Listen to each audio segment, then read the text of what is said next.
Workplace bullies are like assholes. Everybody has one. In a decade of writing and speaking about workplace bullying, I have come to the conclusion that workplace bullying truly does not discriminate. It is everywhere, in every profession, in every country in the world. Targets of workplace bullying come from all walks of life, and workplace bullies come in all shapes and sizes. And yet somehow, all workplace bullies are the same anyway. And in that decade, what's changed? Not a whole heck of a lot. Ain't nothing new under the sun. The sun comes up, the sun goes down, and Ed Sheeran's still ugly.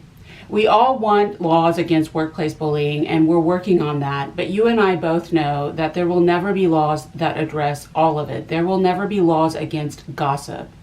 I'm not sure workplace bullying can be eradicated, and if you've watched my channel long enough, by now you know I'm not really your solutions gal. However, it can be survived. To do that, you need a three-pronged approach: practical, emotional, and spiritual. Again, everything I say in this video, I have organized into a table that I've published on my website with links to my previous videos, and I'll try to link to that page.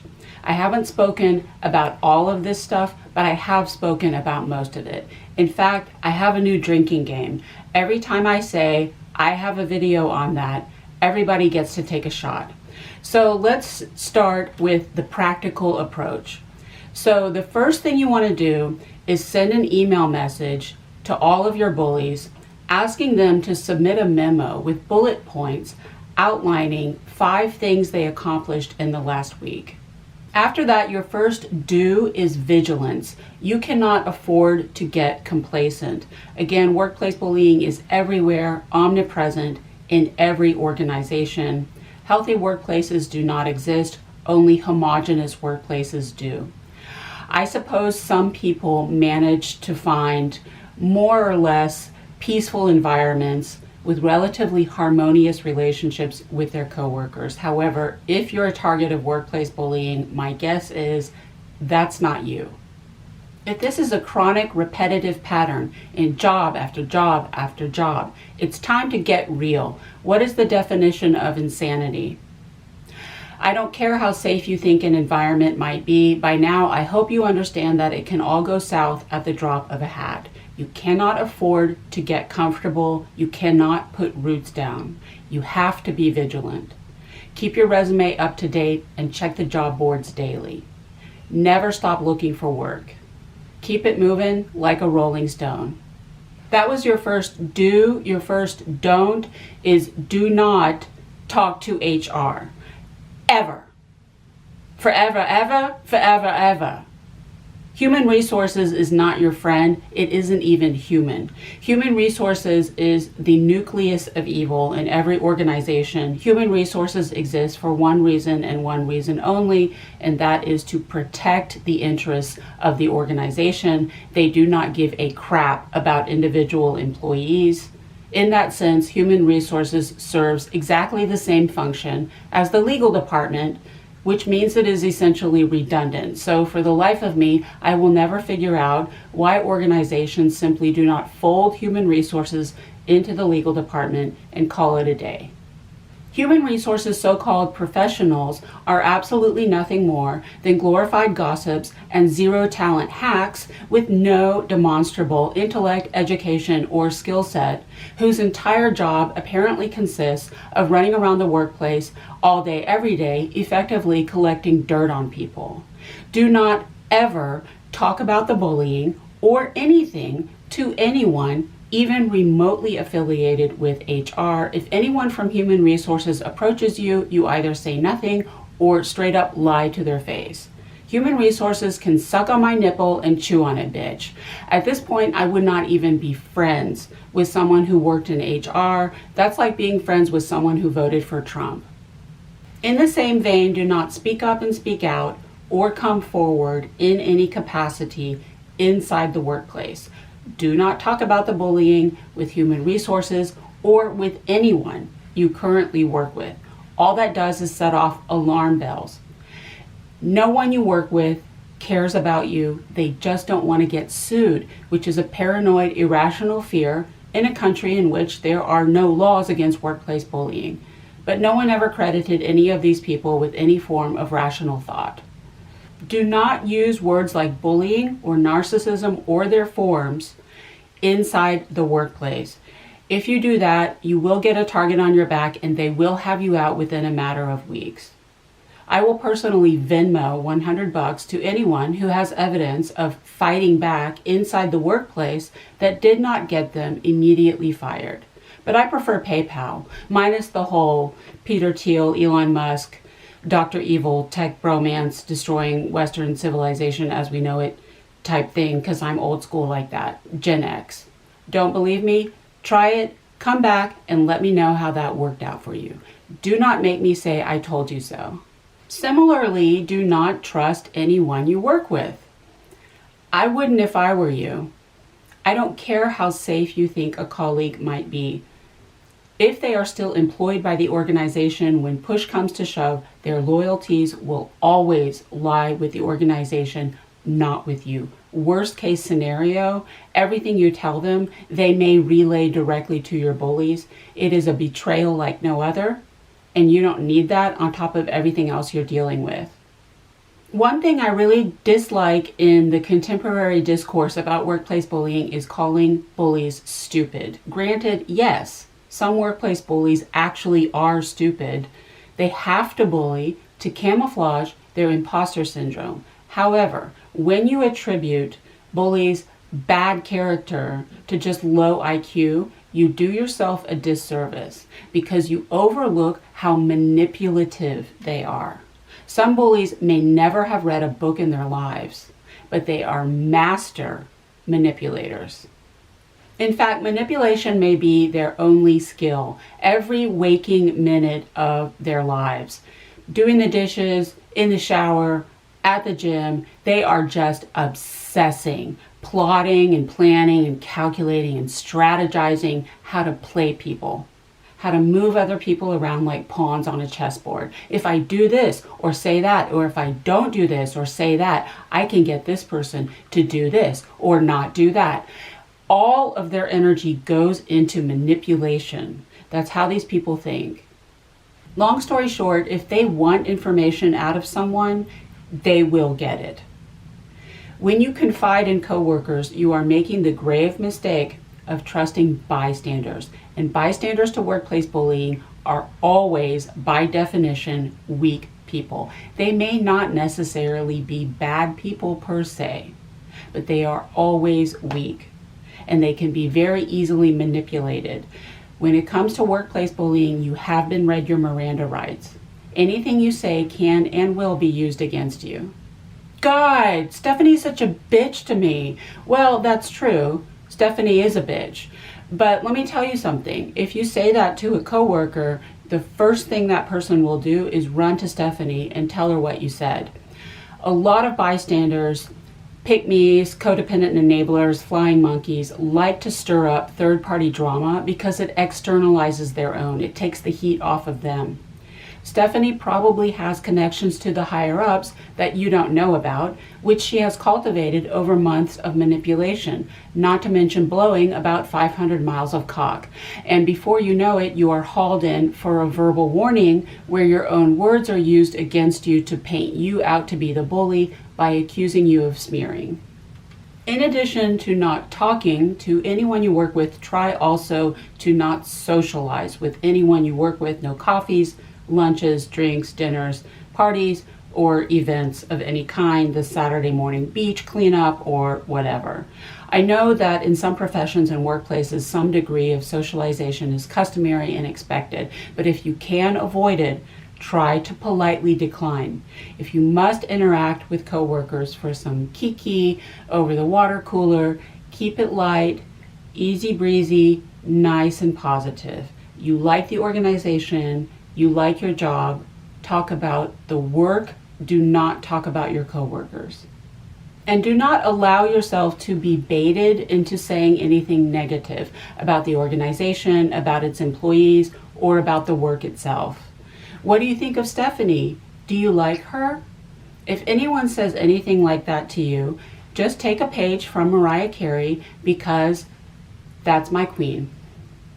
No one messes with my Mimi. Mariah Carey is the patron saint of this channel. No one disrespects the queen. You can say whatever you want about me, but if you say anything about Queen Mimi, we are going to have words. If anyone asks you about Stephanie, just borrow from Queen Mimi and say, I don't know her. And when you do, be fabulous. Be fabulous. If you need to talk about the bullying, do seek help outside the workplace. You can't talk to anyone you currently work with, but you can talk to former employees. If an employee is former, I guarantee you that person was eliminated by the same crap that you're dealing with. And once they are safely out of the organization, they are all too willing to talk. They should be relatively easy to find using your social media, for example, LinkedIn, or even your organization's equipment. Workplace bullying always eliminates the best and the brightest, and it leaves behind a monument to mediocrity. So the IT department may not be staffed by the brightest bulbs, and they may have neglected to clean your device. So you may be able to use it to find the contact information of the employee who had it before you. It can be very cathartic to talk to other employees who have been similarly victimized. And I guarantee you, you will all be talking about all the same people who did all the same stuff. Again, all workplace bullies are the same, and they all do the same stuff. Not one of them has one stitch of creativity, and they all follow the same playbook. Your next don't is do not tell anyone you work with anything about your personal life, positive or negative. When workplace bullies are aware of your blessings, they will never be happy for you. They will feel only jealousy. They want what you have, and anything that you have, they will try to destroy. And if they can't destroy what you have, they will try to just destroy you. And while I don't like to give bad people that much power, do educate yourself about the evil eye. However, sharing your personal struggles is not the solution. I understand why you do it. You try to humanize yourself because you can sense when literal-minded people with no empathy are jealous of you and may have put you on a pedestal. It's like saying, see, I'm not perfect. I have problems too. That's people-pleasing, which I'll talk more about in a minute, and it doesn't work. Sharing information about your personal challenges is a grave mistake for two reasons. Number one, workplace bullies don't have any empathy. If you expose your personal trauma, they will not only not feel or express any empathy, they will actually pounce on it as a vulnerability for them to exploit. They will take the ball and run with it. They will have a field day. They will only use it against you, and you will never hear the end of it. Also, if you are a target of workplace bullying, my guess is you probably come from a rough background. Most of us do. However, when workplace bullies become aware of what you've been through, that actually adds insult to injury. Workplace bullies are people who use their adverse life experiences as excuses to basically be shitty people. Well, my dad was an abusive alcoholic who beat me, so I have a right to be an asshole. You're not doing that, despite everything that you've been through. You're still out here doing the best that you can to heal, learn, grow, and evolve into the best version of yourself. You stay who you are. No matter what other people do to you, you remain on the side of the light. And that's just another thing for them to be jealous of. Because workplace bullies live entirely in a world of comparisons, when they observe your response to life's difficulties, they are confronted with the truth that they are actually not entitled. No one has a right to be an asshole, and that just breeds shame and resentment. If workplace bullies will not leave you alone, if they insist, do consider straight up lying to their face. Look, you do not owe these people anything. You do not even owe them the truth. You are under no obligation to give anything you have to offer to people who have absolutely nothing to offer you in return. Do consider orchestrating what I call the workplace bullying confusion effect. Tell everyone you work with something different about you. Tell one person you're married, another you're divorced, another you're widowed, another you're single, another you're dating, another you're in a relationship, and another you're going through a bad breakup. That way, when they all get together to gossip about you, their heads explode. And they can't say anything about it to you because they would have to admit that they were gossiping about you. If you're a creative person, you can take it one step further and create this whole faux backstory on your social media, complete with a fake family and synthetic vacations and everything. Just to fuck with them, and you can have some fun with that. Look, these people are having their fun with us all the time. We might as well get to have our fun too. It's only fair. If you want to know how to do this, read the work of my first husband and the great love of my life, the Ubermensch, giant among men, journalist Matt Taibbi. I've been a Taibbi girl stan since we lived in Russia at the same time. As a journalist, he used to do this all the time. He would infiltrate communities undercover and fool everyone with a bunch of tall tales. For example, he spent months attending a mega church in San Antonio, I believe, and they were in some kind of Bible study, and they were all going around the room sharing their personal traumas, because that's how cults work. They make book on you. They stockpile your dirt to weaponize against you later in order to ensure your fidelity to the cult. And when it was Matt's turn, he told everyone that his father was an alcoholic circus clown who used to beat him with those big clown shoes. His father is actually veteran NBC reporter Mike Taibbi. Matt's married with 3 kids, so he's boring now, but back in the day, he was pretty gonzo. And he went and crossed over to the dark side and sold out all the progressives, but I still love you, Matt.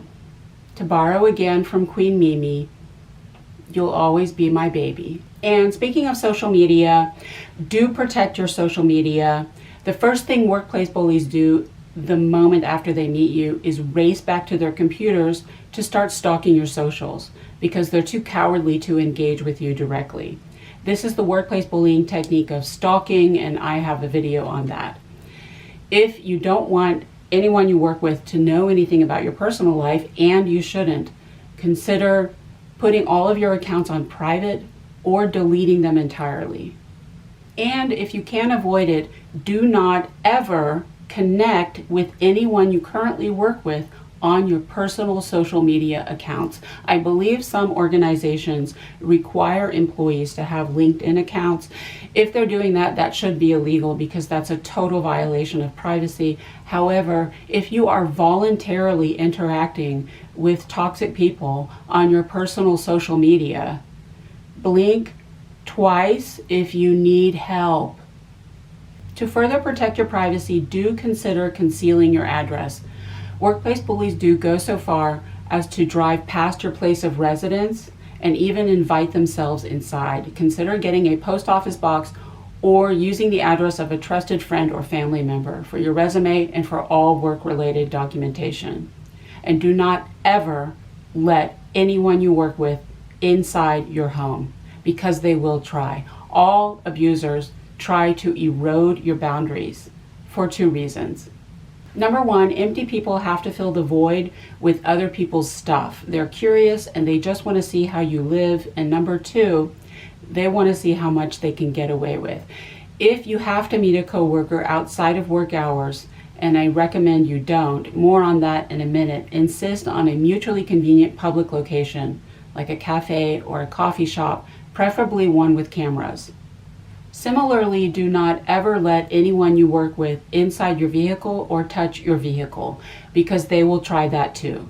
They will ask you for a ride, not because they really need one, but just because they want to poke at your boundaries and see how much they can get away with. They will ask you to run errands, for example, picking up everyone's lunch. If it's not a company car, it's your property. You paid for it. It's off limits. And if they really need a ride, have they ever heard of Uber? Also, similarly, try not to use your personal property for anything work related, and try not to do anything work related outside of work hours. A lot of people these days are connecting their work outlook to their personal cell phones. That too is people pleasing, and it's a mistake. It demonstrates that you are willing to compromise your personal boundaries, and if you give an inch, they will take a mile. It's kind of like donating money to a political party. If you donate $25, they will harass you till the end of your days. You will never hear the end of it. They will never leave you alone. Request a company vehicle and a work phone if you can. If you can't, again, it's your property that you paid for with your money. Last time I checked, they're not paying for your car payments, your cell phone plan, or your home internet service. They have no business contacting you outside of work hours. If they do, feel free to ignore them or let them know you'll be happy to respond when work hours resume. After verifying the law in your area, do consider recording interactions with coworkers. I believe most states are one-party consent, but don't take my word for it. Check the law before recording anyone without their consent, and you don't need a special recording device. You can just use your phone. This is something you do for you, not for your bullies. Let me explain. When workplace bullies want to get rid of you, most of the time they can't come after your work unless they want to pathologically lie, which they have no problem doing. Most targets of workplace bullying are high performing, and that's exactly why we get bullied. And I'm sure you are just as perfect as you know how to be.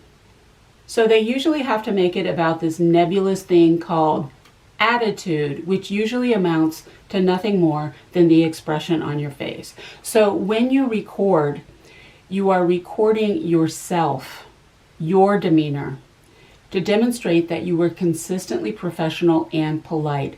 You didn't raise your voice, you didn't use profanity, you spoke when spoken to, you answered their questions. They got nothing. Do be very specific about work duties, conditions, and schedules.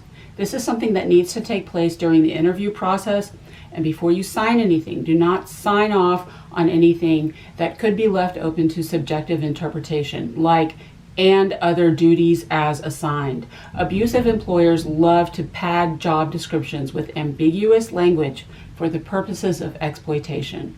They fully intend to assign responsibilities to you that are out of your wheelhouse, again for two reasons. Number one, they want to degrade you by giving you assignments that are beneath you, your education, and your level of experience. For example, telling you to go pick up everyone's lunch after you already have a master's degree. Number two, they like to tell you to do stuff they know you don't know how to do, so that they can accuse you of incompetence, so they have an excuse to get rid of you. Print out the job description in the original ad before you go into the interview. They may go back in and edit it. That way you can say, well, if the original ad had contained that language, I would not have applied for the job in the first place. Again, do not agree to or sign anything vague. For example, hybrid work. If they tell you you will be required to work in person on an as-needed basis, obviously it's not a remote position at all. That's a bait and switch. They fully intend to call you into the workplace last minute every day just to destabilize you. Demand very specific conditions, responsibilities, and schedules, preferably in writing, and stick to them. Also in the interview process, do not negotiate salary or time estimates. Let me tell you something. Every employer in the world has a budget. They already know exactly what they want to pay for this position. If they're trying to negotiate salary, they're narcissistic. It's like a game to them. It's just another way for them to force you to compromise your boundaries, to bend to their will, and to get you in a one-down position. It's another way for them to win, because narcissists are obsessed with winning. You need to start asserting boundaries from the get-go. More on that in a minute, to demonstrate that you will not be bullied. And refusing to negotiate salary is a good place to start. If they ask you for your salary requirements, you don't have any. I don't discuss salary. Also, if you do project work, Do not discuss deadlines. Just as all employers have budgets, they also have schedules. They know exactly when they want the work. So any discussion of deadlines is a pointless waste of time. If they ask you, so how long do you think it'll take you to finish this project or something like that, that's a mind game and another question that you can refuse to answer. Demand employer set deadlines. If you tell me exactly what you want and when you want it by, I promise you I will do my best to complete the work to the best of my ability on time. Once you have clearly determined your job duties, stick only to those responsibilities outlined in your job description. In other words, do not go above and beyond. This is the contemporary notion of quiet quitting, otherwise known as phoning it in. As targets of workplace bullying, we often go above and beyond by taking on additional responsibilities and even inventing work for ourselves, again, for two reasons. Number one, again, it's people pleasing. It's a flex to demonstrate to your employers that they have made the right decision by hiring you. Number two, you're bored. Intelligent and creative people get bored very easily. I bet if you look back on some of your more toxic work experiences, there was always this underlying energy of boredom. Even if the work was challenging in some capacity, it was never enough to fully engage you. They can have your work, but they can never have your soul. What's wrong with going above and beyond? Isn't going above and beyond objectively a good thing? Going above and beyond is dangerous, again, for two reasons. Number one, it breeds jealousy and resentment among your bullies. Here's another thing you need to understand. Projection is human. Everyone is projecting all the time. You project too. And that's a mistake on your part, which I'll also talk about in a minute. However, shitty people can project only their own ugliness. When people cannot understand you because they don't have any empathy, they can only assume the worst about you. And if they're narcissistic, everything about you is a commentary on them because it's always all about them.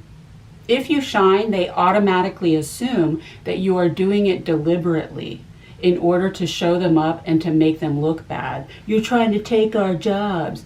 Also, again, if you give an inch, they take a mile. If you demonstrate that you are flexible and willing to overextend yourself, your employers, sometimes out of pure capitalistic greed, will start piling on responsibilities that you don't want. Well, if you can do all this other stuff, then why can't you do this too? You will never hear the end of it. So this is a good boundary exercise for you. Stay in your lane. Curb your enthusiasm. Source your needs to be busy, to be productive, to feel helpful and useful, and to be of service outside of the workplace, which I'll also talk about in a minute. Do respect the chain of command, which means that you accept assignments only from your immediate supervisor. Another way workplace bullies like to violate your boundaries is by basically telling you what to do when they have no right to. Not because they need the work done, but just because they want to exercise some control over you. It's a power trip. All workplace bullying is about power and control, and I'll go more into detail about that in a future video. So this random person that you have never met and don't know from some other department, clear on the other side of the building, suddenly shows up with a project that they urgently need you to do. First of all, if someone you don't know knows who you are, that should set off alarm bells.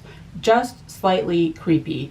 If lateral colleagues who are not your superiors are trying to circumvent the chain of command to get you to do stuff for them, that's another opportunity for you to assert boundaries. Just let them know that as soon as you receive the assignment from your immediate supervisor, you will be happy to take care of it. If they have a problem with that, if they lose their shit, that's because they know they are doing something that they are not supposed to be doing, and you know that you have a bully on your hands. Do not Document. Okay, I think we've beaten that dead horse enough times on this channel. I mean, if you want to waste your time documenting your bully's behavior, knock yourself out, but it won't amount to a hill of beans. You can, however, document yourself.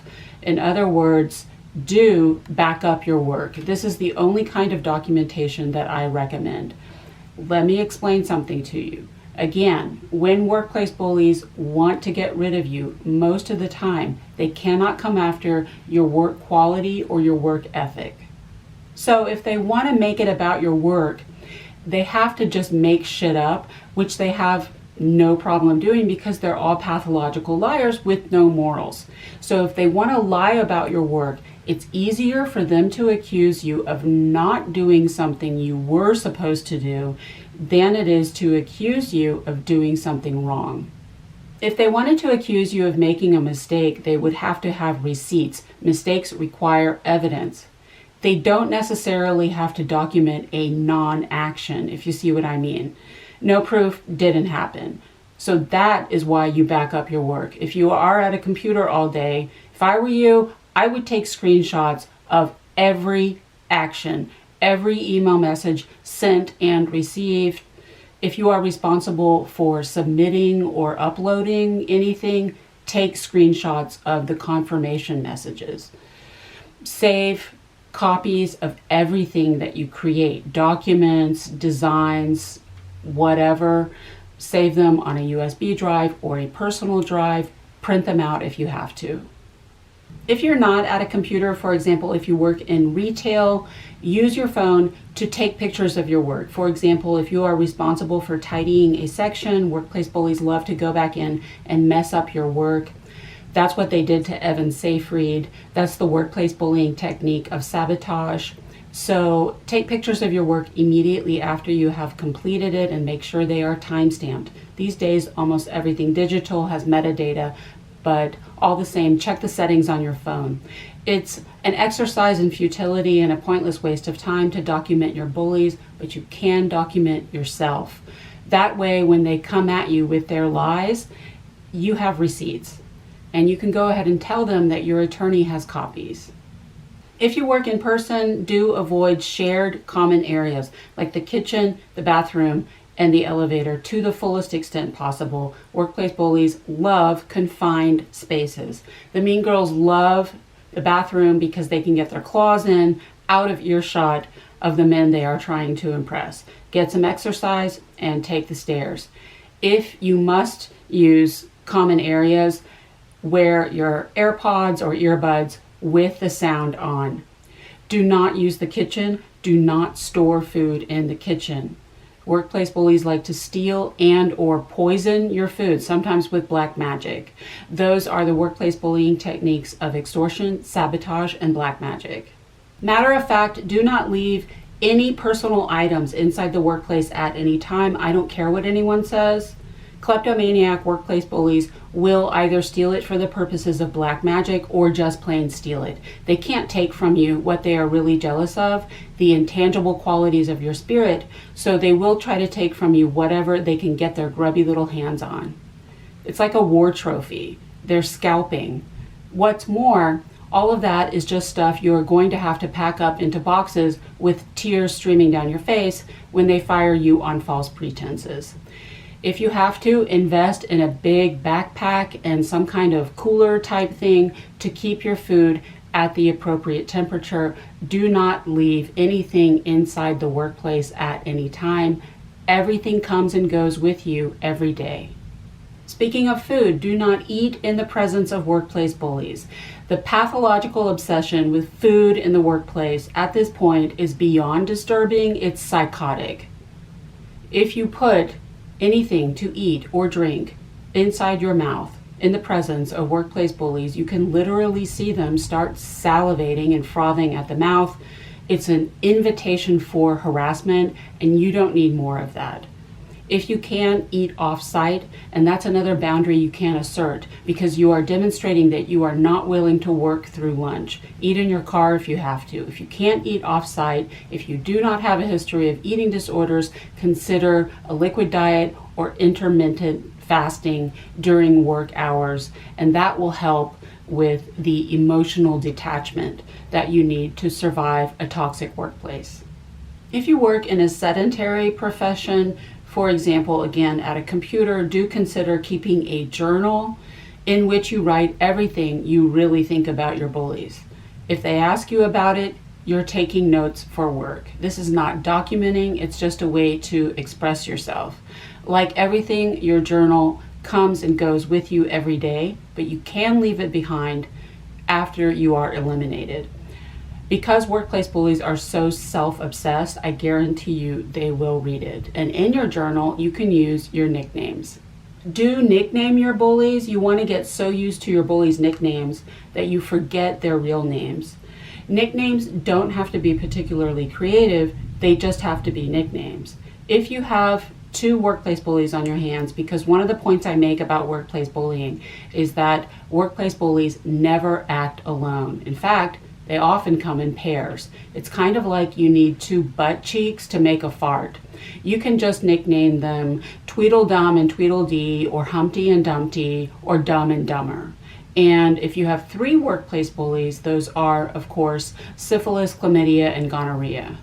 When it comes time for your inevitable separation from work, if you know in advance that you are on your way out, do try to monopolize a client or a project that no one else can handle and leave it abruptly unfinished.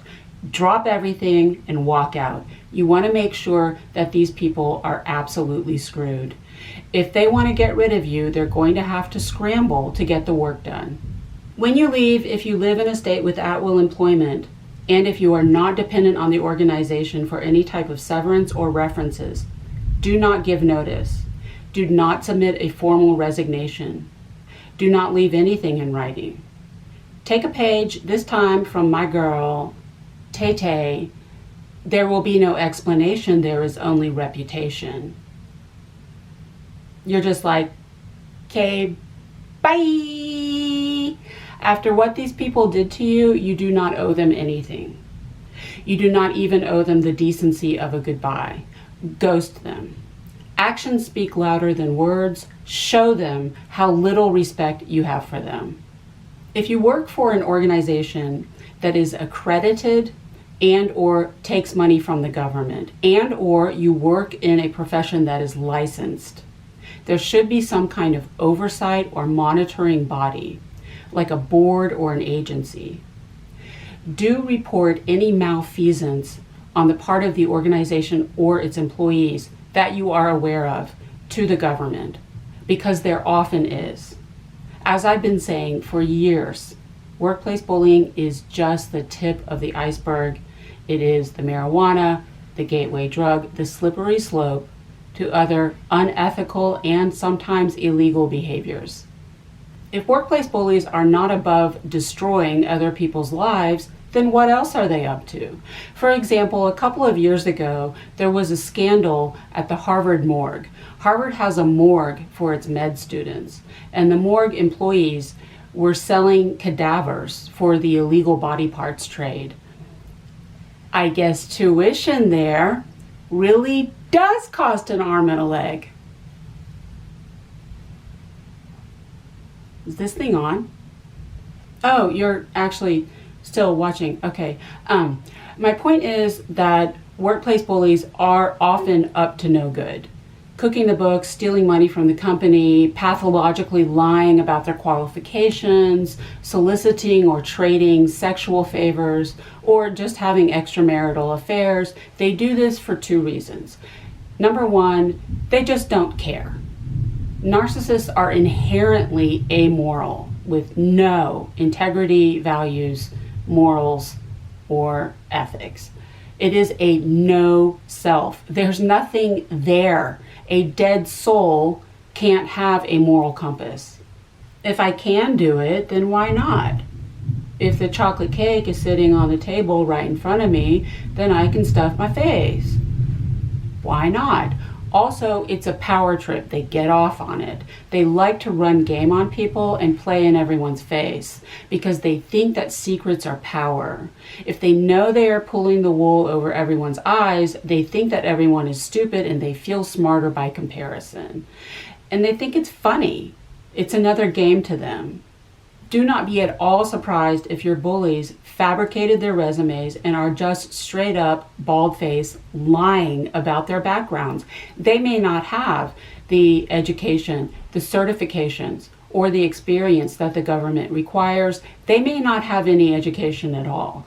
And I want to add here that one of the reasons that you get bullied in the workplace is that you have the potential to be a whistleblower. You may be intuitive or just smart.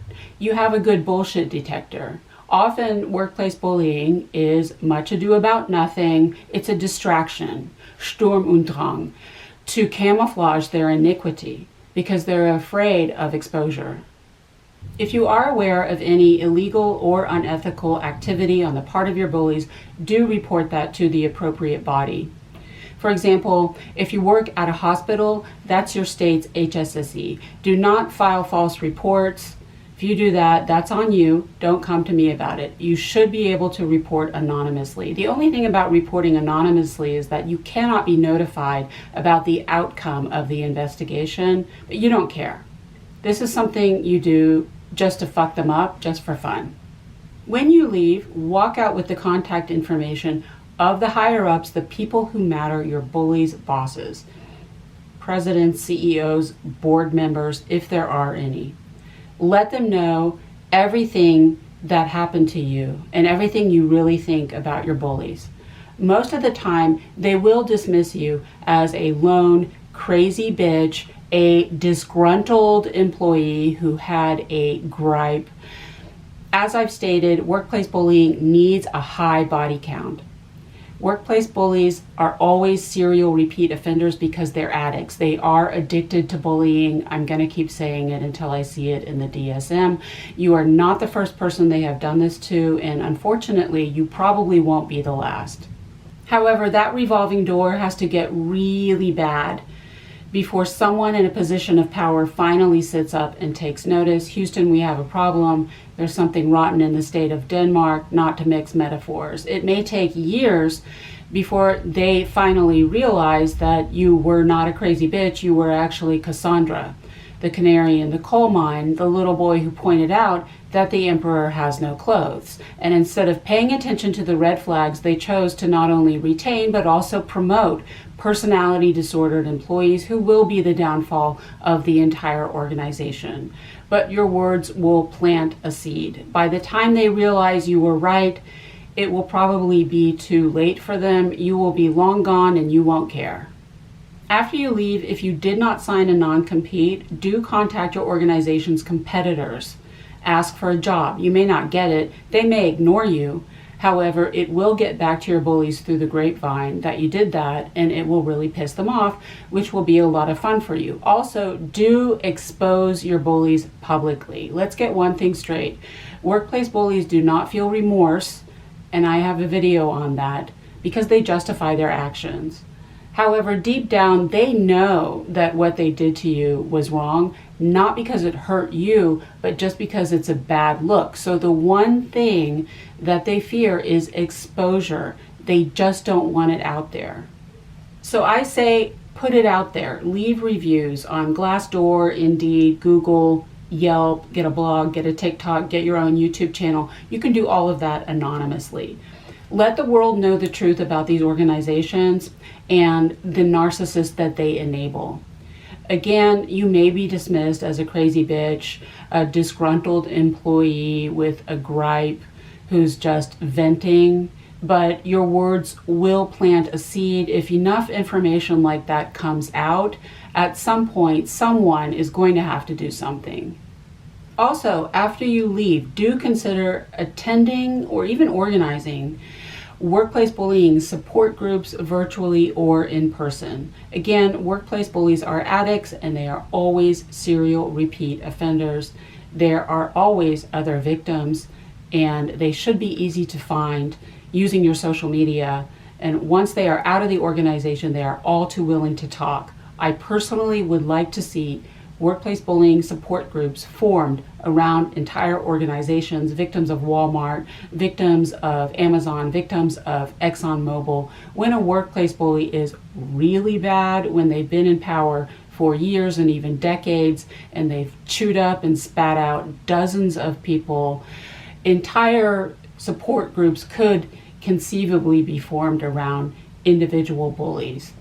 Again, it can be cathartic for you to commiserate with other victims. So let's talk about your emotional approach to workplace bullying. Your first do is radical acceptance. Again, it's human to project. Your bullies are projecting onto you, and you do it too. One of the biggest mistakes we make as targets of workplace bullying is that we assume that other people are just like us, pure souls with generally benevolent intent. I hope you understand by now just how dangerous that is. Take your head and knock some sense. Other people are not like you. They don't think like you. They don't have the same belief system. They don't have the same value set. They don't have the same motivations. Another do is lowered or managed expectations. Workplace bullies don't change. They don't have any hope of any substantive evolution in this lifetime, and you are not responsible for helping them. They don't want your help. They only want enabling. Do be very clear about what workplace bullying is and what it isn't. Again, workplace bullying is a one-way, unprovoked aggression, almost always motivated by pathological jealousy, with intent to inflict psychological harm that is deeply personal and emotional in nature. Workplace bullying is not a catch-all umbrella term that encapsulates everything that you don't like about your job. It is not numbers. It does not govern pay, salary, or wages, or time, deadlines, or schedules. They're not paying me enough. They pay other people more than they pay me. My manager's not putting me on the schedule. They make me work too much. Everything is urgent. None of that is workplace bullying. That's just capitalism. Again, the question to ask yourself is, am I the only one who is being treated like this? If you are being singled out for unfair treatment and a double standard, that is bullying. Everyone at your level gets a pay rise except for you for no justifiable reason. That is bullying. They are hoping that you find out about it because they want to hurt you. And workplace bullying is not a conflict, although it will be termed as such by the HR mafia because they're emotionally illiterate and have no tools for dealing with it. It is not a conflict any more than a hit and run is a conflict. You don't have a problem with your bullies. They have a problem with you. Workplace bullying is not a personality style, it is a behavior. Specifically, it is a set of behaviors, a series of microaggressions, a combination from the 20 or so workplace bullying techniques that I have identified. It's not that workplace bullying can't be a one and done. If a workplace bully gives you a dirty look, that is bullying. It's just that it never is. Again, workplace bullying is an addiction. Workplace bullies are addicts. They are addicted to bullying. And if they can get away with it, they just keep doing it. You don't get to call coworkers bullies or narcissists just because you don't like them. They have to do something. Again, one of the 20 or so workplace bullying behaviors that I have identified. If a coworker's personality just rubs you the wrong way, but they are not bullying you yet, there may be several things going on. Number one, you are paying attention to the red flags, as you should. Props to you. So let's talk about the red flags of workplace bullying. The biggest and most obvious red flag of workplace bullying is the high turnover. And you don't need to ask about it. They will let you know. Usually during the interview process, they may mention a high number of employees who have come and gone. If they use words like commitment or loyalty or their forms, especially if it's some kind of contract part-time gig work, they are straight up telling you that they have a problem with employee retention. It's like, let me get this straight. You're paying me $50 in cash for 2 hours of work a week without benefits and without even taxes taken out because you're too fucking cheap to pay taxes on your employees, and which I have to pick up in person because you're also too cheap to set up direct deposit. which will not even cover my grocery bill, let alone my rent. And then you're going to rage at me in front of your paying clients when I take another job with more hours and more pay because I have to survive. I want to know what these people are smoking, that they get that delusional, because that sounds like something I need. The next major red flag is simply your own intuition. Workplace bullying is largely an energetic phenomenon, and most targets of workplace bullying are empaths, or at the very least, highly sensitive people. Again, intuition is just a muscle that you were forced to develop in order to protect yourself. We are all gaslit out of our intuition from a very young age because narcissistic power structures throughout society depend very heavily on your dependence. They don't like people who see the truth, and that is one of the reasons you get bullied. You are the little boy who can point out that the emperor has no clothes. So pay attention to your intuition. How do you feel? How do you feel in these people's presence? How do you feel after they have left your presence? Narcissists will leave you feeling confused and drained. They are energy vampires, empty people, dead souls who can only take from other people because they have nothing to give. Other empaths will leave you feeling high vibrational and refreshed with this si se puede, can do attitude. And don't analyze it. The minute that you sense that something is wrong, something is off, protect yourself accordingly. Do not pass go, do not collect $200. Also listen to how your coworkers talk about other people, other coworkers, people in their personal lives, and even public figures and fictional characters. You may notice that potential bullies have an immediate compulsion, even in casual conversation, to judge and put down other people, even people they don't know, because they're insecure about themselves. If that's how they talk about people they call their friends, then you don't want to be one of their enemies. And here's an opportunity to be very careful not to become a flying monkey yourself. Look, I know that some workplace bullies, a few of them, can be initially attractive with that infamous narcissistic charm and charisma. They may be clever or witty, and they have a way of making themselves look like the cool kids, usually by corralling as many people as possible onto the bullying bandwagon and ostracizing all outliers to make them look like the loser sitting in the corner with the dunce cap. If a coworker is running to you with some hot goss, some juicy tea about another coworker, that person very clearly has an agenda. They are drawing lines in the sand, and they are trying to determine which side you're on. You do not want to be on the wrong side. Your integrity and your karma are not worth it. As Olivia Rodrigo sings, you call them crazy. God, I hate the way I call them crazy too.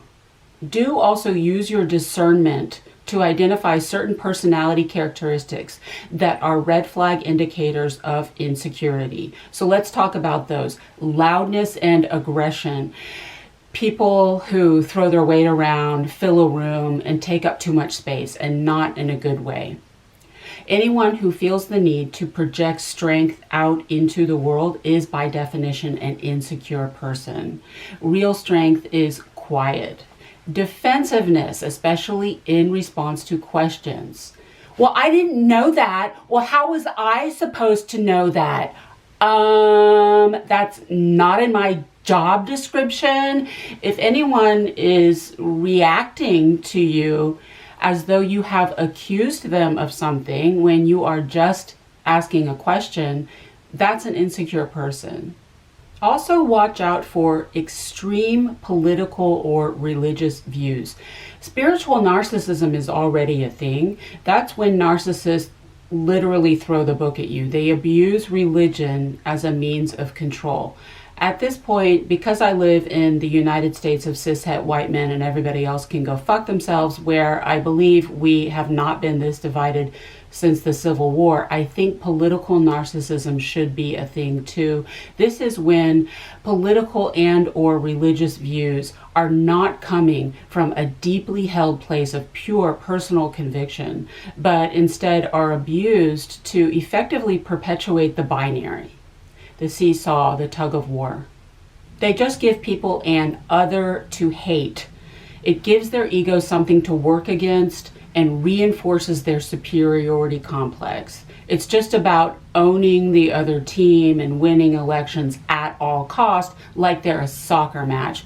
I'm not a Christian, but I'm pretty sure that wasn't the message of Christ. Anyone who feels compelled to throw their political and or religious views right in your face the moment that they meet you has an agenda. That's another don't mess with me defense. Don't even think about messing with me. Other red flags include attention, approval, and validation seeking, fishing for compliments, the need to dominate, to be right, to always have the last word, argumentative, disagreeable, contrarianism. Everything you say is wrong. Nothing you say is right. That is narcissistic fight picking. However, if a bully's oppositionality devolves into full-blown oppositional personality disorder, that actually is bullying. And proselytizing.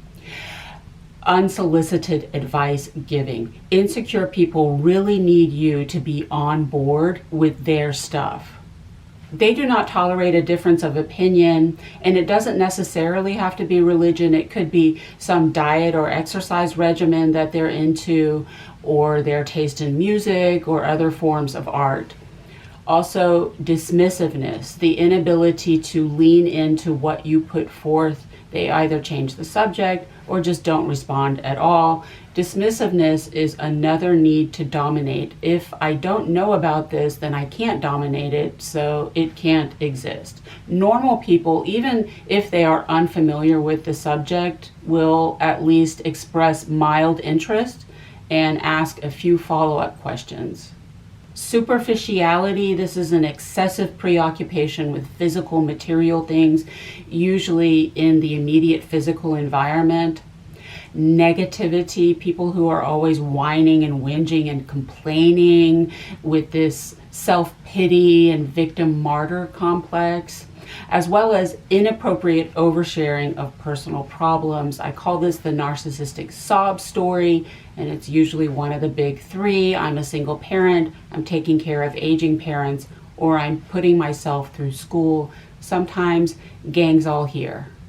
To those, I'm gonna add student loan debt and all of the requisite health problems, hours of withering monologues about their lupus, their diabetes, their celiac disease. I had a coworker who said she had acute angina.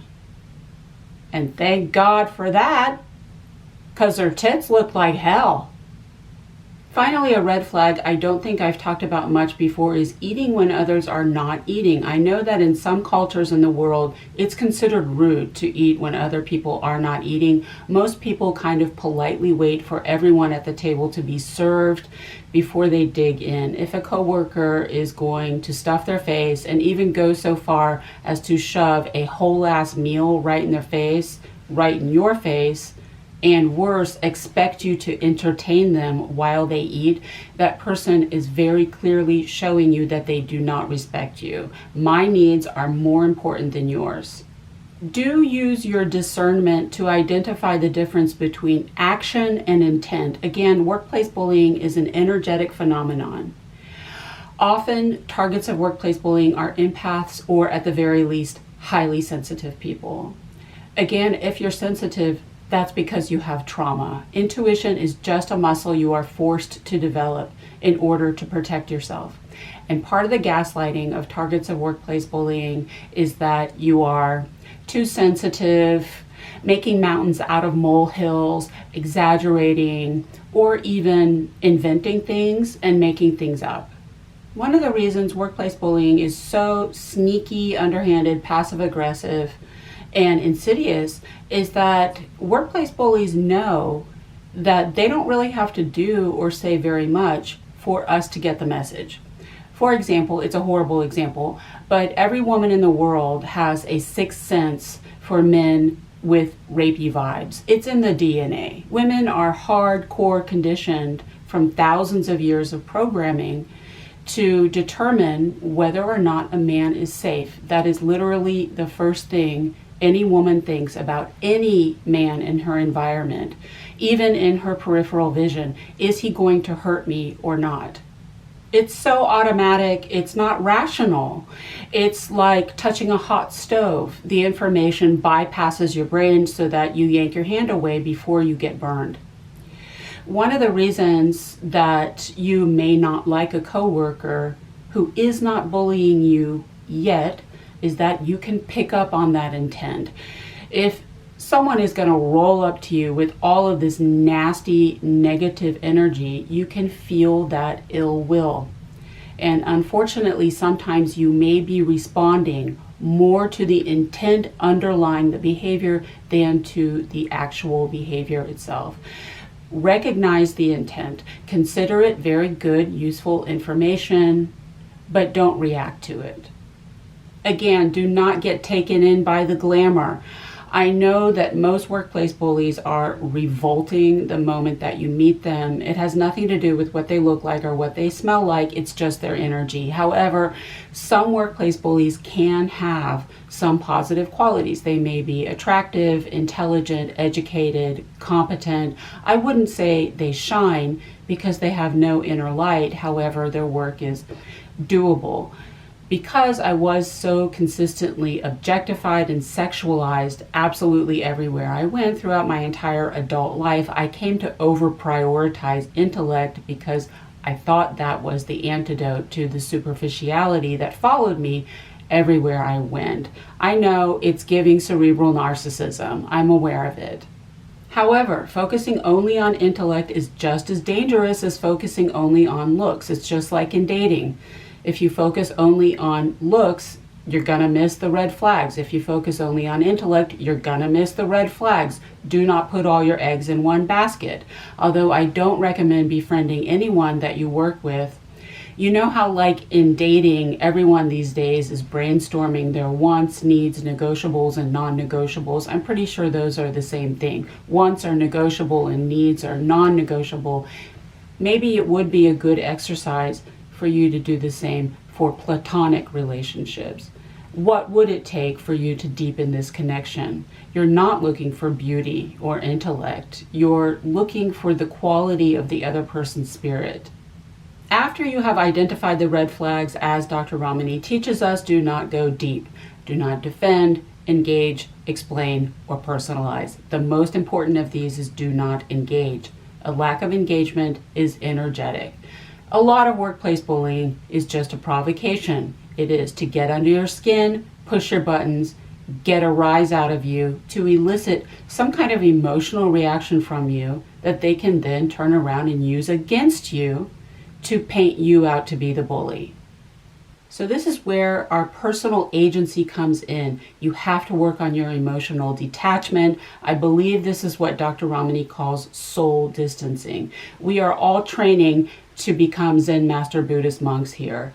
The opposite of engagement is observation. Instead of engaging, try to imagine that you are a spectator sitting in a theater, watching the drama unfold on the stage in front of you, and you have a remote in your hand with the power to control the volume. Let's talk again about do not defend. Agree with the smearing. When they come at you with their false accusations, that is another provocation. If you defend yourself, you are engaging, and they will take the ball and run with it. You will never hear the end of it. Personality disordered people are antagonistic. They thrill to a fight. They thrive on drama. They live for chaos and conflict. They are obsessed with winning, and the only way they can win is by picking a fight with you in the first place. Bullying is fight picking. Don't take the bait. I know how crazy making it is. When they want to smear you, they can come up with some pretty wacky stuff. It's very tempting to want to defend yourself because it's so maddening. For example, if a bully wants to neg you by insulting your intelligence and you want to defend yourself, you have to say things like, I'm not stupid, I have this IQ and I took this IQ test and I have these degrees and this education and this skill set and I can do this and I can do that. I have a good brain. It's very special. It's big. It's beautiful. You start doing your Napoleon Dynamite. Well, maybe I will. Gosh. I don't care what they throw at you. Just roll with it. If they want to tell you that the sky is green and the grass is blue and Taylor and Travis are actually in a real relationship, whatever, dude. Yes, yes, yes, I am the worst person to have ever existed in the history of human civilization. I am Hitler and Stalin and Chairman Mao all rolled into one. I am responsible for the Holocaust and the enslavement of the African diaspora and the genocide of the indigenous peoples of the earth and all the butt fat that Kristi Noem injected into her face. That was me. I did all of that. Whatever you need to tell yourself. Whatever they need. Do assert boundaries. A boundary is the word no or the word stop. Asserting boundaries is a strategy for you to identify whether or not a person is toxic. So we gonna do our Nancy Reagan. I know I'm dating myself with that reference. Just say no. Or if you're in Australia, you can just say nar. Maybe you can go to Los Angeles, where you can meet Jennifer Lopez. I love you. Love you. You make fun of me, I make fun of you. That's how it works. Find something to say no to, however minor. Assert boundaries calmly and professionally without emotion. Simple boundaries that you can assert are, please don't touch me, or I prefer not to talk about my personal life inside the workplace, but thank you for asking. And the word no is a complete sentence in any language. So this is where do not explain comes in. Do not ever offer a justification for any boundary that you assert. If you do that, they will pounce on it as an opportunity to fight. They think they are haggling over the price of a pound of lentils at a flea market. Normal people accept boundaries with humility and grace. If anyone you work with loses their shit over a boundary, you know that you have a narcissist on your hands.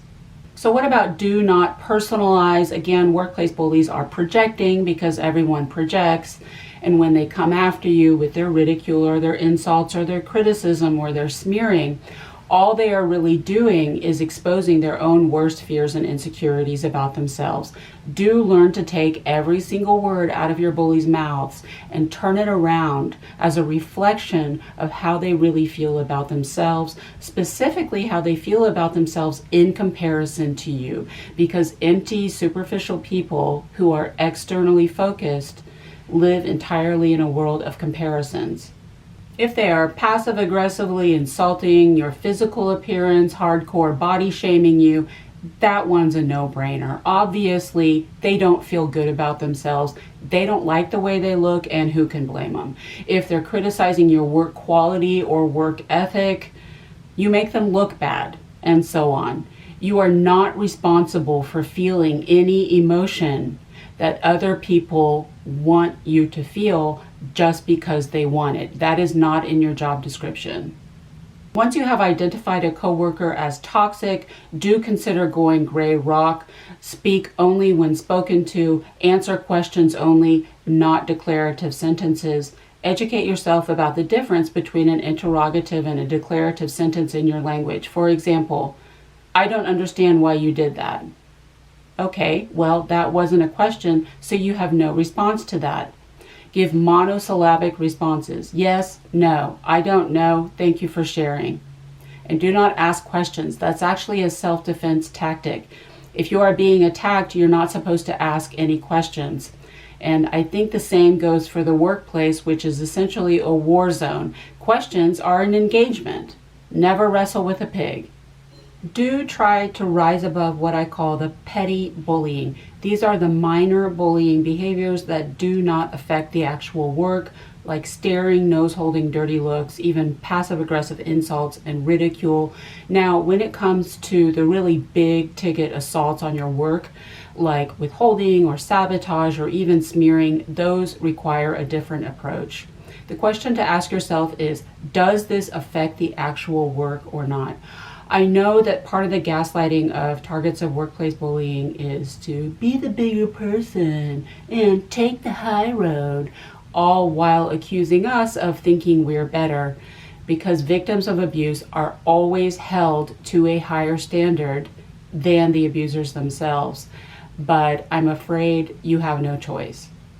If you have any response to the bullying, even if it's just an expression on your face, I guarantee you they will use it against you. In fact, the only response that you are allowed is laughing and smiling, which I recommend. Bullies hate being laughed at. They live in fear of it. Their greatest fear after exposure is being laughed at. So when they are bullying you with the minor petty bullying behaviors, I recommend laughing and smiling a lot for two reasons. Number one, they hate it. Number two, it protects you. Again, when they want to get rid of you, if they can't come after your work, they have to make it all about your attitude. What are they going to say if you have been laughing and smiling the whole time? They got nothing. Do not allow yourself to be negged. Negging is a control move. What do workplace bullies want? The same thing all abusers want, power and control. That's why we show survivors of domestic violence the power and control wheel. And there is some overlap between workplace bullying and domestic violence. More on this in a future video.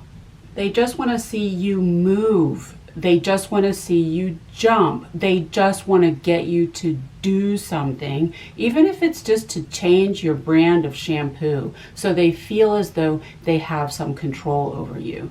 And people have ways of negging us that are very insidious before you even know what's happening. If you've ever asked yourself, wait a minute, why am I doing this? You might have been negged. The antidote to negging is personal identity. If you grew up in some kind of narcissistic family system, which is most of us, you can struggle for a really long time with identity. Who am I? All of the focus and the attention was on the narcissist because that's what narcissists want, and you can lose yourself in the process. It can take a long time to find yourself, and in the interim, you might settle for just being whatever other people want you to be for them so they feel better. And that is very attractive to narcissists with a God complex who want to tell you who you are. Again, it's people pleasing. And you don't have to be finding yourself for the rest of your life, but the more solid you are in your identity and your boundaries, the less vulnerable you will be to bullying. This is your ballast that I've spoken about. It anchors you so that you can just acknowledge and move on. Thank you for sharing, but that's not me. Thank you next. Thank you drive through. All while I'm encouraging you to lie to your bullies, I'm also going to recommend showing up authentically. Do try to show up as authentically as you possibly can without sharing personal information, of course. What do I mean by that? I mean, let's put down the people pleasing. It doesn't work. You know it doesn't work, so why do you do it? Don't do what I did. I spent the first 30 years of my adult life just scrambling desperately to try to find a way to be in the world without getting hurt. I tried everything. I tried on every costume in the wardrobe. I did everything everyone told me to do. I threw everything at it. I get an A for effort, and it all amounted to naught. Nothing worked. I got nothing out of it, and I ended up broke, sick, and pissed the fuck off. This is where your identity comes in. Know who you are and stay who you are. Put your foot down. Stake your claim. Stand your ground. Name it and claim it. fly your freak flag. If you are an introvert, be an introvert. If you're an extrovert, be an extrovert. They hate both. If you're an introvert, you're a cold, standoffish, stuck-up, high-class, elitist snob who thinks she's better than everybody else. What, we're not good enough for you? Hey, sugar tits, would it kill you to smile a little? Such a beautiful body, nobody would know. Hey.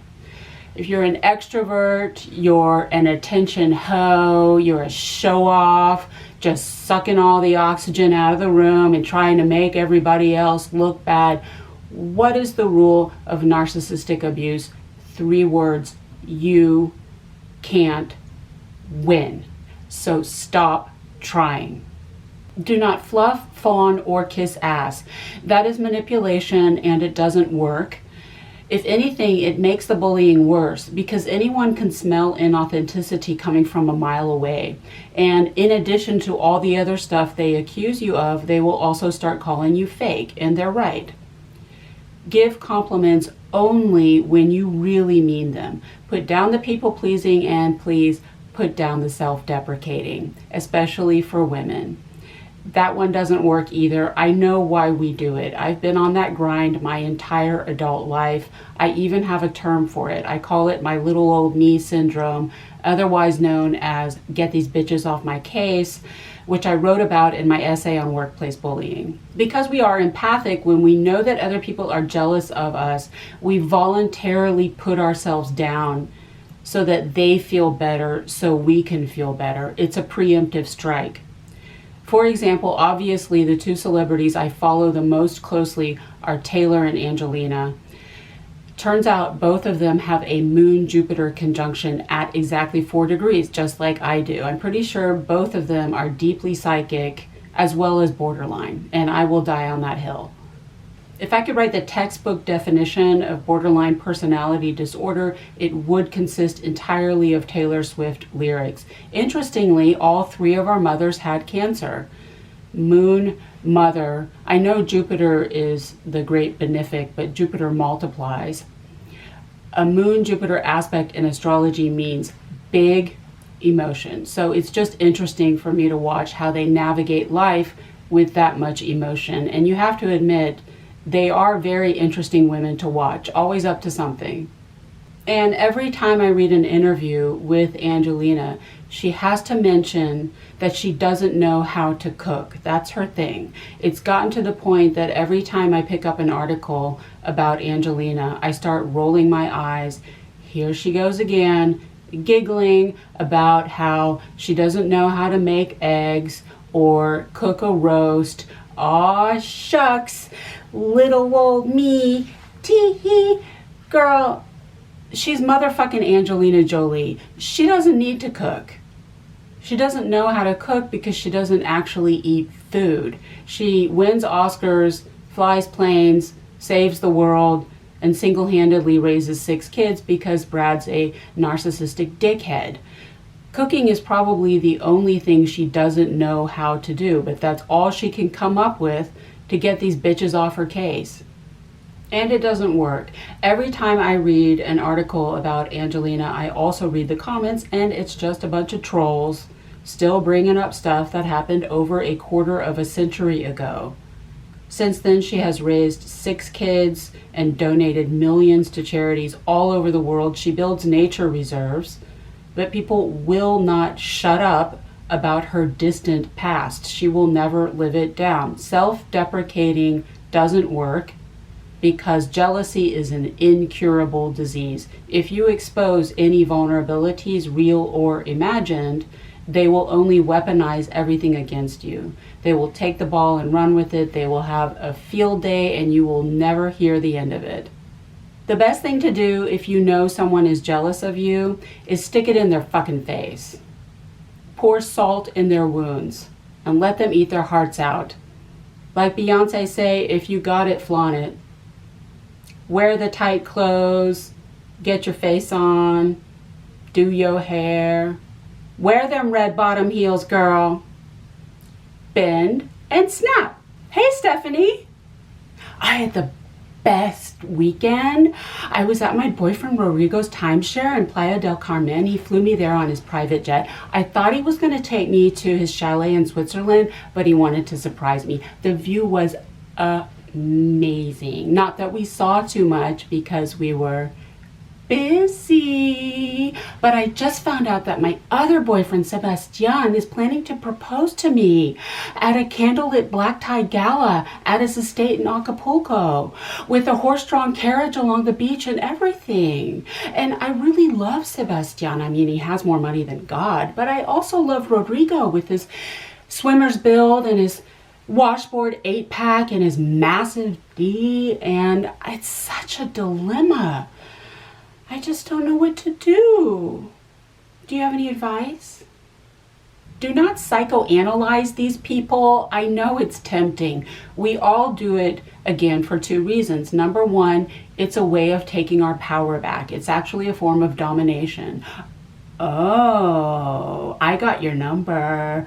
I know why you're so fucked up. I know you better than you know yourself. Also, it's another way to self-avoid and self-abandon, which is what workplace bullies are doing. Narcissist and codependent, it's two sides to the same coin. Both are externally focused because neither one wants to look in the mirror. For example, a couple of years ago, there was a scandal about a docudrama about Cleopatra on Netflix.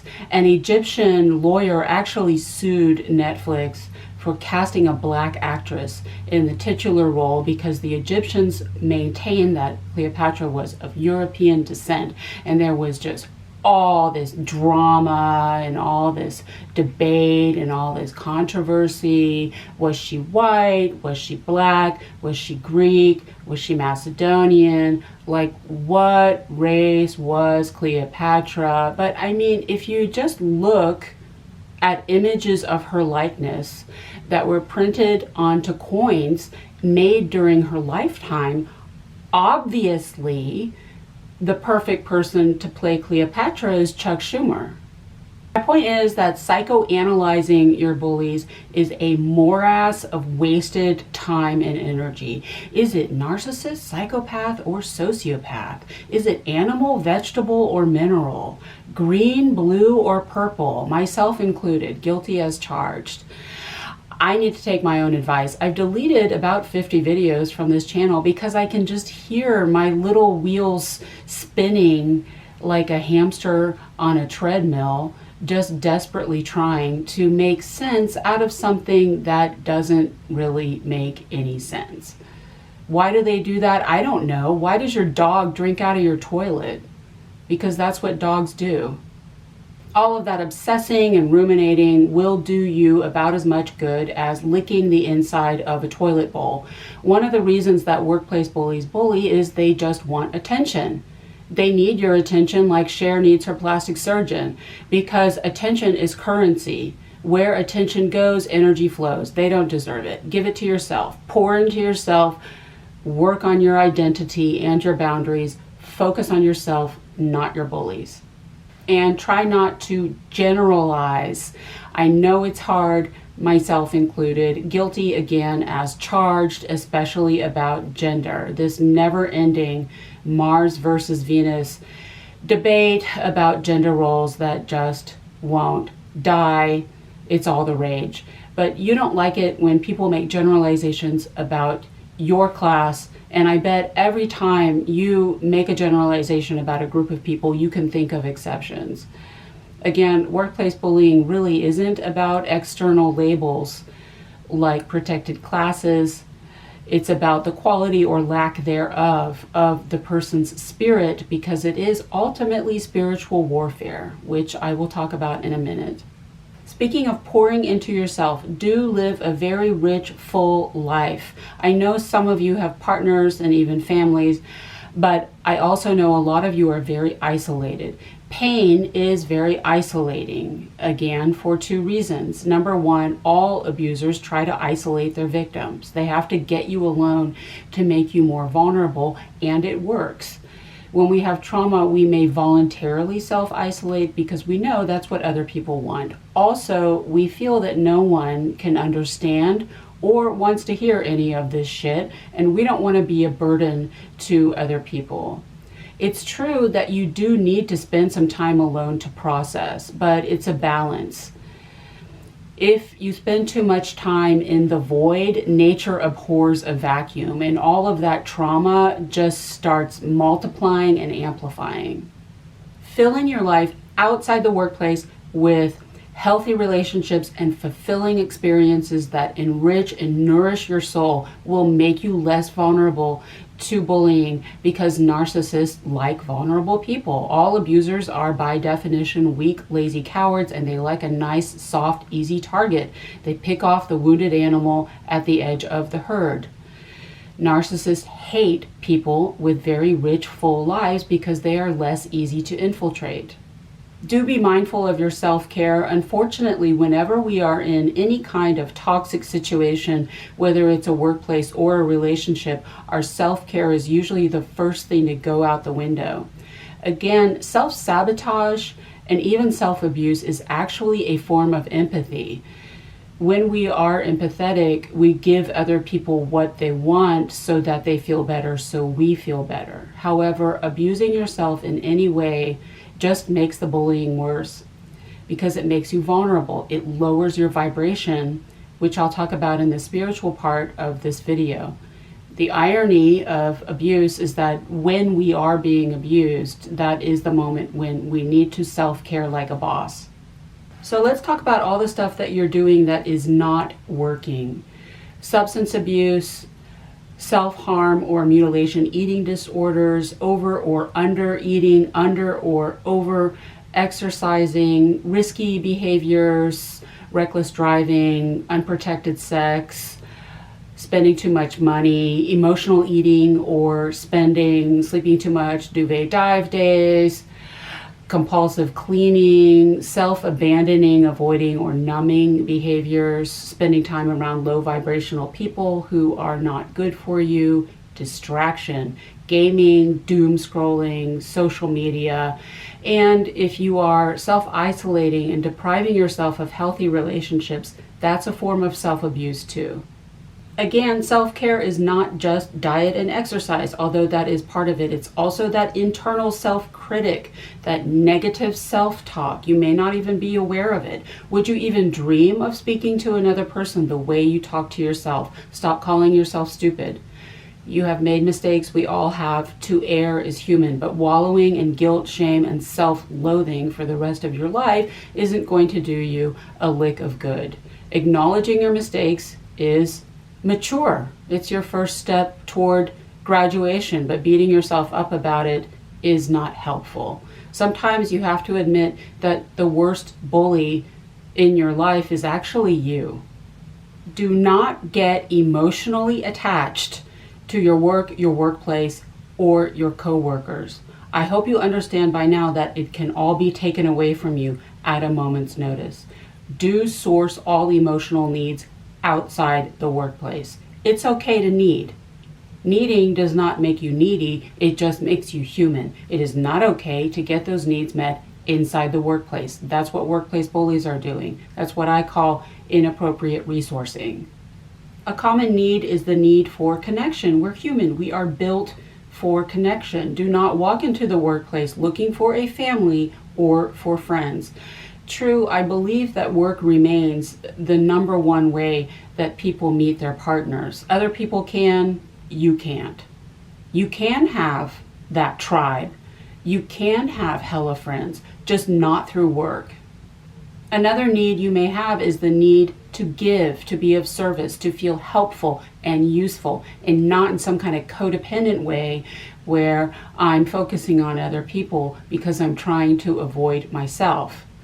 It's not a coincidence that the top 3 professions for workplace bullying are all service professions: healthcare, education, and social work. Not everyone was put on this earth to help other people, but some people really were. There are some of us who have a genuine service calling. If you know, you know. And that's a beautiful thing. Stay who you are. Anyone who spends his or her life in service to others will sit at the right hand of God. But again, workplace bullies don't want your help. They only want enabling, and any cup of love that you offer them, they will dash to the ground. Find ways to give outside of the workplace. I know a lot of us have been bullied when we have tried to volunteer, but maybe there are ways for you to volunteer that do not involve interacting very much with the other volunteers, or just give to the people, pets, and plants in your life, or take all of that beautiful energy and give it to yourself. Do not make your job your life. Again, if the rest of your life is just emptiness and isolation, all of that trauma will multiply and amplify exponentially. It's only 40 hours a week, less in some countries. You have to have something going on in your life besides your job. Do consider cultivating some kind of side hustle. Again, for 2 reasons. Number 1, it takes your mind off of work. And number 2, if you are separated from work, your side hustle might be something you can fall back on, or that can at least tide you over in between jobs. This is risk management. Get an Etsy shop, get a podcast, plant a community garden. You never know where it might lead. And that way, instead of coming home and marinating in your trauma, you can just be like, sorry, I don't have time for this right now. I have to compost. Do not define yourself through your work. This is especially true for men who are descended from thousands of years of programming as the breadwinners and the providers. It's very common for men to introduce themselves with their job titles. My name is Bob, I'm an engineer. My name is Donald, I'm a Russian asset and Putin's bitch. Women typically talk about their families first. They might mention that they have 3 kids, and then they start talking about their work. This is another mistake, as we all know by now. Again, it can all be taken away from you at the drop of a hat. And when they rip the rug out from under you, you lose not only your job, but also your entire identity. You are not your job. No one was put on this earth to be a software engineer, unless you're a software engineer, which that's really great, and I'm really happy for you. This is part of your identity work. Who are you? Completely and totally separate and apart from the work that you do. Cultivate a sense of self that has nothing to do with work. The next time anyone asks me, so what do you do? I'm gonna say I'm a human being, not a human doing. I'm a triple Pisces empath, I'm a Syrian starseed, and I'm a millennia-old witch descended from a long line of psychic healers. Do reevaluate your purpose. Look, your purpose doesn't necessarily have to align with the way you make your money. Again, it is no one's purpose to drive for Uber. For some people it does. That's called living your dharma, and those people are very lucky, but it doesn't have to be that way. Again, it's only 40 hours a week. Your work is not your life. Again, if this is a chronic, repetitive pattern in job after job after job, what is the definition of insanity? It might be time to consider something else. I know when you have a certain level of education and or experience, you can be prone to rigid thinking, like, well, this is what I studied, or this is what I've always done. I know how difficult it can be to switch gears for some people, not for an Aries. Aries can go from 0 to 100 overnight. Like, well, that didn't work. Fuck that. Thank you, next. If you have some fixed placements, Taurus, Leo, Scorpio, Aquarius in your chart, it can be very difficult to turn that ship around midstream. Like, no, this is how it has to be. It has to be like this. Just like in dating. Why can't I have this person? This is what I wanted. Ticked all the boxes. But there are all kinds of people out there with higher degrees, even PhDs, who are doing things for a living that have nothing to do with what they studied, because they're just happier like that. I know this is what you studied. I know this is what you've always done. You've been doing it for years, maybe even decades, but you might be happier just doing something else.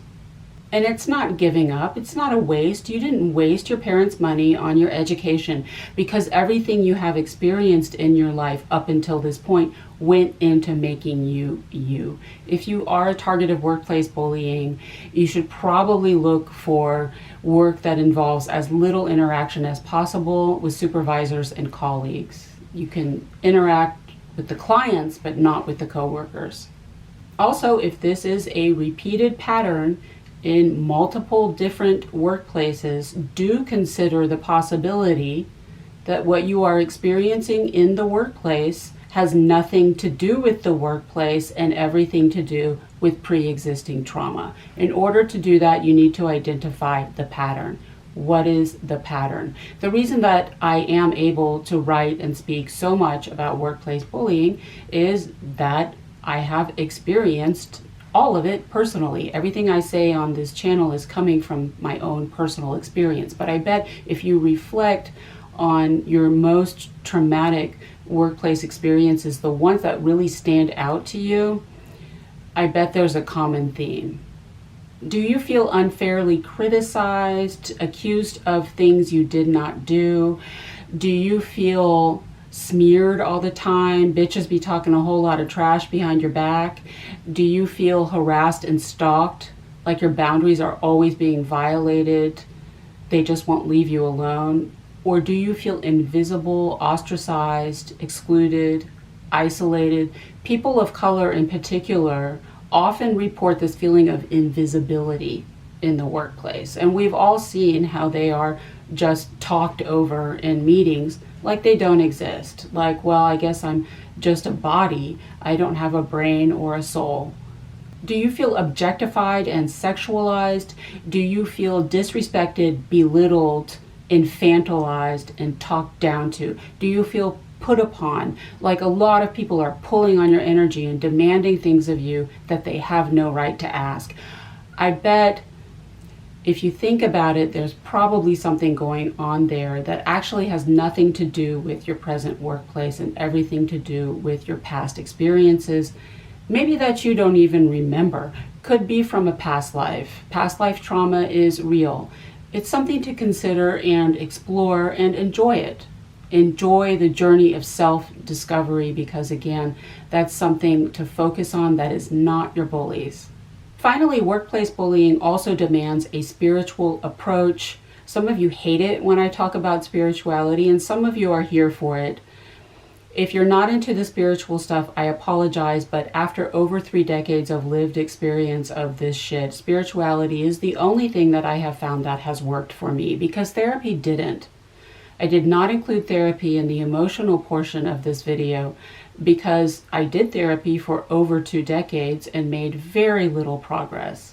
I have actually made more progress since stopping therapy than I did in decades of therapy. Why? Because I poured myself into my spiritual practices. Allow Dr. Claire to womansplain something to you. Psychology is a science, it's a soft science, but it's still a science, which means it has to be quantified. And because it is just so slavishly desperate for acceptance from mainstream academia, it has to reject outright anything that cannot be quantified by the immediate 5 senses, which means that it overlooks the spiritual component. If you lack the spiritual component, you are missing a huge piece of the puzzle. The health, the well-being of the individual human being is so complicated and multifaceted and intricate. You have to take everything into account: physical, mental, and spiritual, body, mind, and soul. There are many mental health conditions in the DSM that obviously have a spiritual explanation, like schizophrenia, DID, and borderline personality disorder. To those, I'm going to add transgender identity, which is not a mental health condition, but it is a spiritual problem. I know I'm going to get into trouble for that one. There are conditions that continue to mystify academics who are still scrambling for some kind of rationale in the physical, material world when they could very easily be explained from a spiritual perspective.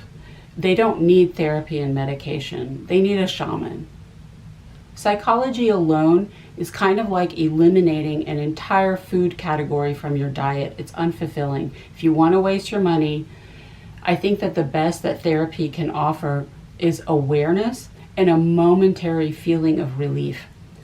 A good therapist who actually understands this stuff and who does not gaslight you can also serve as a friend to talk to when you have no one else. But if therapy never takes into account the spiritual aspects of your life, it's pretty much useless. And the importance of spirituality is even supported by the 45th and 47th President of the United States, Kim Jong-un himself, to quote, "Religion is such a great thing, it keeps you, there's something to be good about, you want to be good, it's so important." And I don't know if it's explained right. I don't know if I'm explaining it right during now. But when you have something like that, you want to be good. You want to go to heaven, okay? You want to go to heaven. If you don't have heaven, you almost say, what's the reason? Why do I have to be good? Let's not be good. What difference does it make? Right. Couldn't have said it better myself. I believe the Workplace Bullying Institute has stated that one of the positive outcomes of workplace bullying for targets is deepened spirituality. Here's a checklist of everything I love about workplace bullying.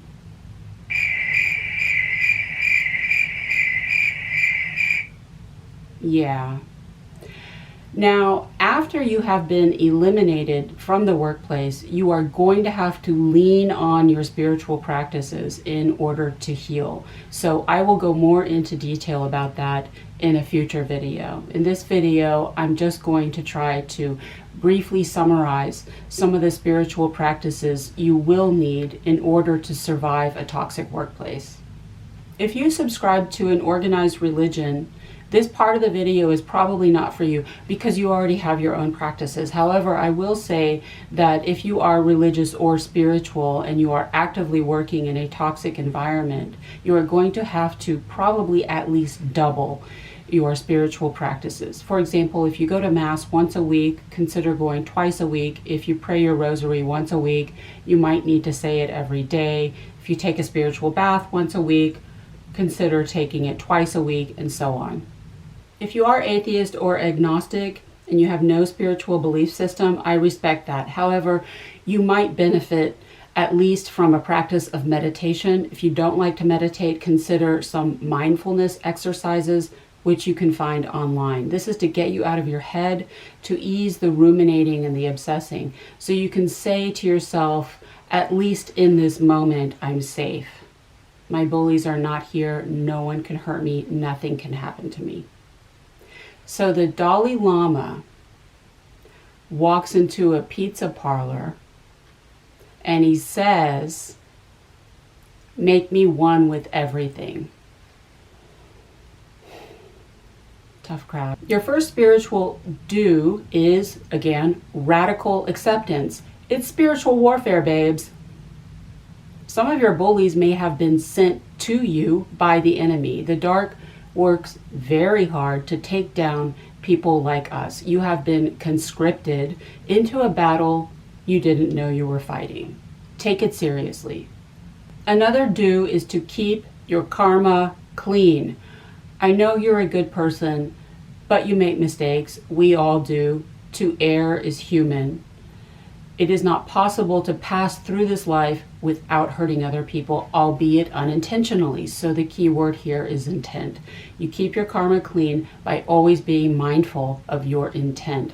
Let me explain something. Workplace bullies are all, by definition, unconscious people. What does it mean to be unconscious? That means they have no reflective capacity. As Melanie Tanya Evans teaches us over on her channel, unconsciousness is, I don't know what I'm doing and I don't know why I'm doing it.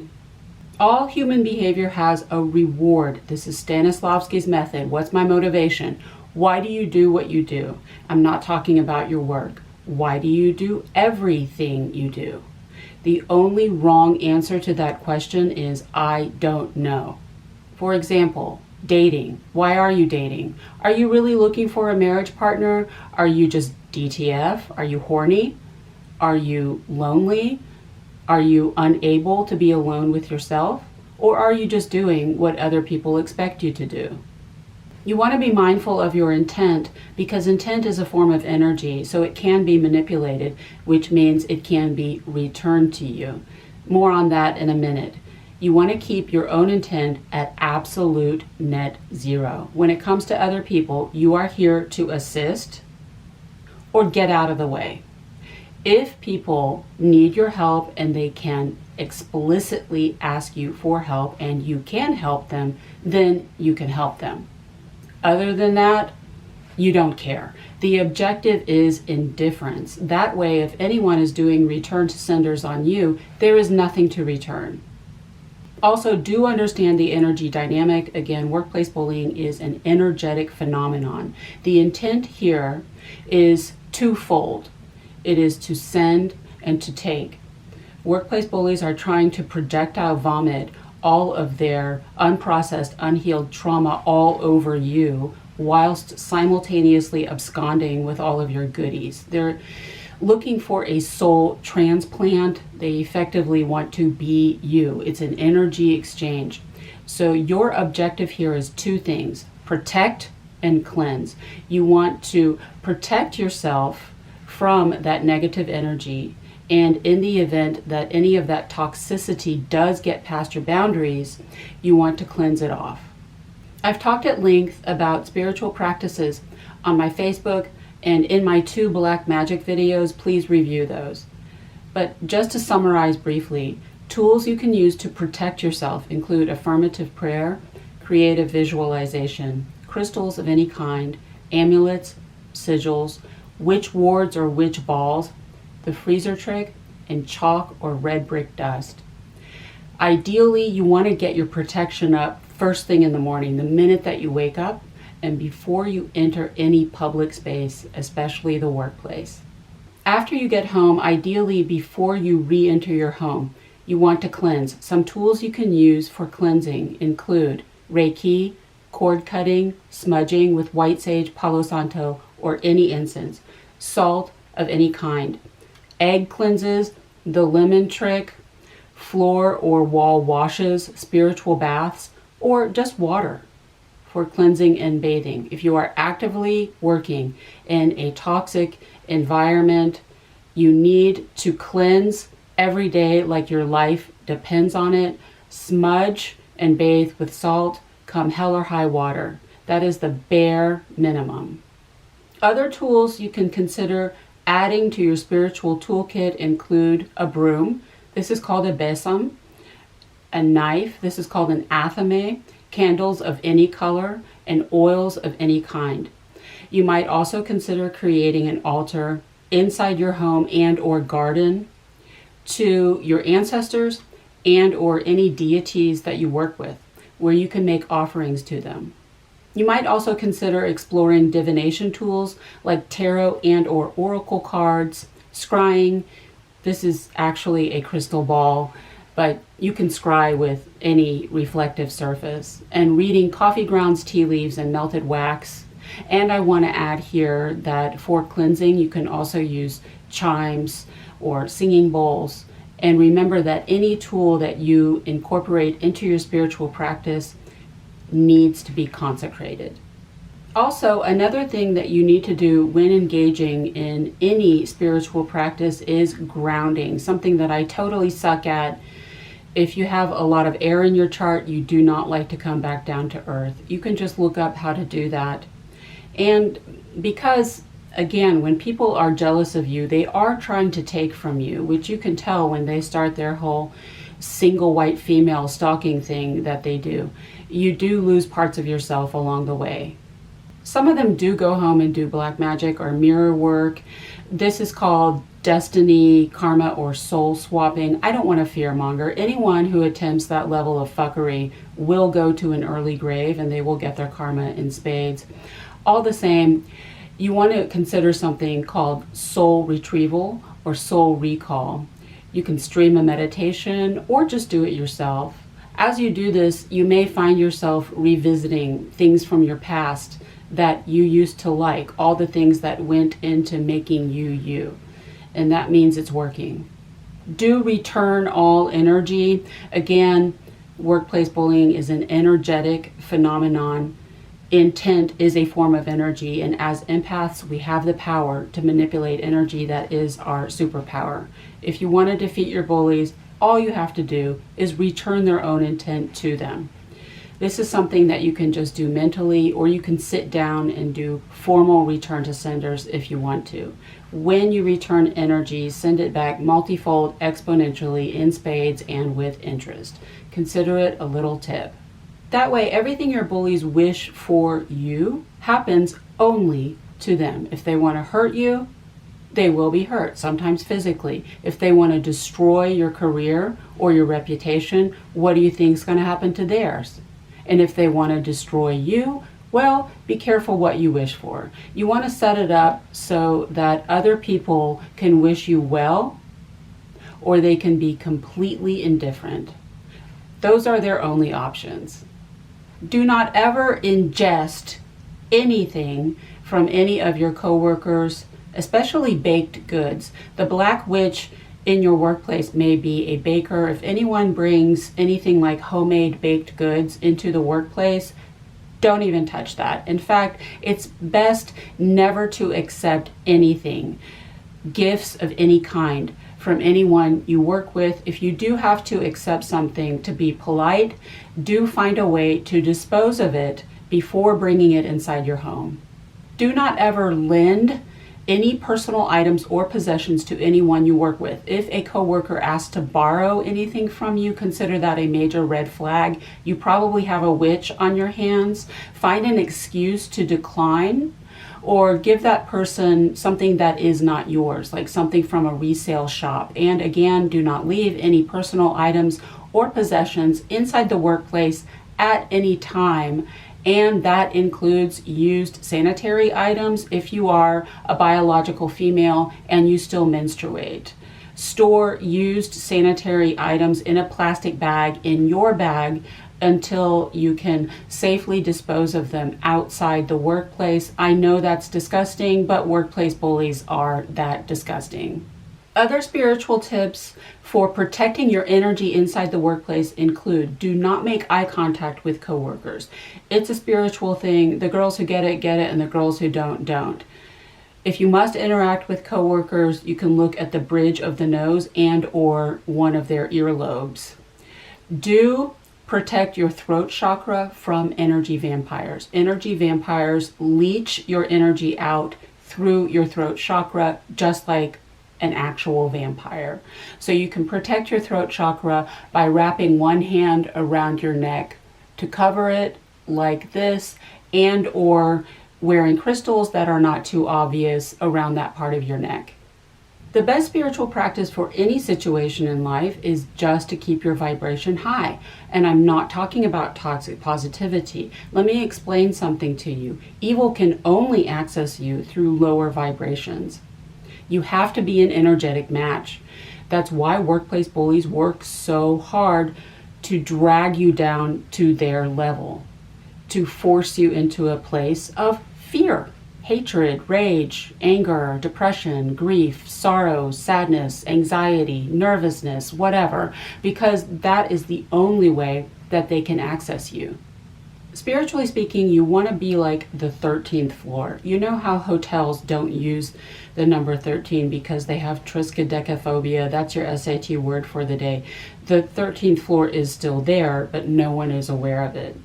You want to keep your vibrations so high that lower level energies simply cannot reach it. They won't even bother to approach you. They will either run away or not see you at all. At the risk of sounding like a new age oversimplification, sometimes your best defense is simply to do things that make you happy. Do consider sending healing energies to your bullies. And if you're up to it and you're a better person than I am, you can try to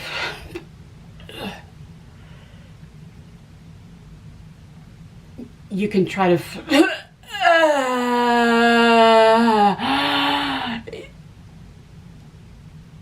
forgive your bullies. Increased spirituality may not just be a byproduct of abuse, it may actually be the point. For example, studies now show that unfortunately, there is a correlation between throat cancer and the human papillomavirus. Specifically, people who perform oral sex on people with HPV have increased risk of developing throat cancer. And that really blows. That information is hard to swallow. Luckily, my exes are at zero risk. Love that for them. My point is, there's good and bad in everything, yin and yang. You can't know the light unless you've been in the dark. You have to know what you're up against. For example, when the Black Witch at the tutoring center was attempting spell work against me and my coworkers, of course I did not appreciate that, but I did get 2 videos out of it, which I hope have helped some people. And it deepened my spiritual practice. I was like, oh, so I can't just come home and wave around some incense and call it a day. I'm going to have to take it more seriously, which was easy and fun. And in the end, I only became more powerful than I already was. I think it's pretty clear by now that evil exists in the world only because God allows it. If God wanted to eliminate evil, he would in a nanosecond, but he doesn't. The universe allows adverse experiences in order to push you into the light.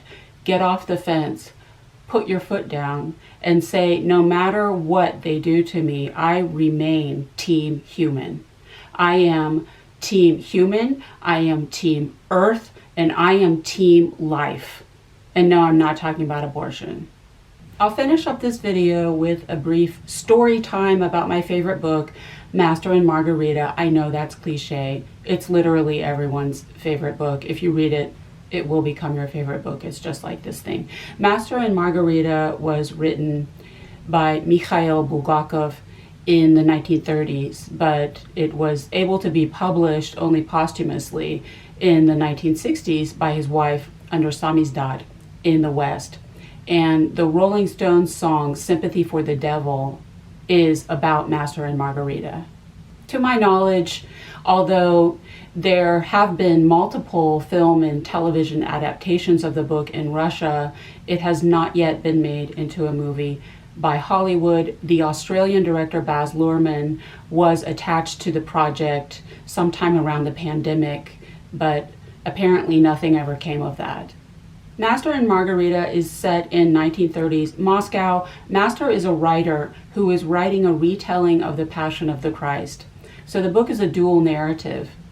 Part of the book is this book that he's writing, and most of the book is about what happens when the devil visits Moscow and all hell breaks loose, pun intended. Master has a lover named Margarita who is married, so they're having an extramarital affair, and that's already that morally gray area getting us out of the binary. And at the climax, spoiler alert, Margarita is with the devil, and he wants to make a deal with her because the devil always be cutting them bargains. He is prepared to offer her a gift, but of course it's conditional. He presents her with the soul of a woman who murdered her baby. Again, not talking about abortion. I mean, she literally killed her infant. And he says to Margarita, I will give you what you want if you forgive this woman. Presumably, if the woman is forgiven, she can get out of hell and go to heaven. So the devil, that would be Satan, the Lord of all darkness, in other words, is asking of Margarita the exact same thing that Jesus Christ himself would ask of her. And that is to forgive the unforgivable. And that theme is not unique to Bulgakov. That is the Russian tradition from Dostoevsky to Nabokov. Russian writers were historically either Orthodox Christian or Jewish, and they liked to present their readers with these morally gray situations just to ask them a few questions, like, how Christian are you? You said you were Christian. Put your money where your mouth is. Christ did not command you to forgive the least of these. He commanded you to forgive the worst of these. Do you have compassion for the most heinous monsters among us? Do you have sympathy for the devil? Which reminds me of the Netflix series You, We Stand, But I was disappointed in season 5 because it didn't tie up all the loose ends like the investigation that began in season 1. But I swear that at least one of the writers of You was a Russian lit major. I will die on that hill. It's about a serial killer, but Joe Goldberg is the only likable person on the show, and everyone he murders is kind of an annoying, whiny little bitch.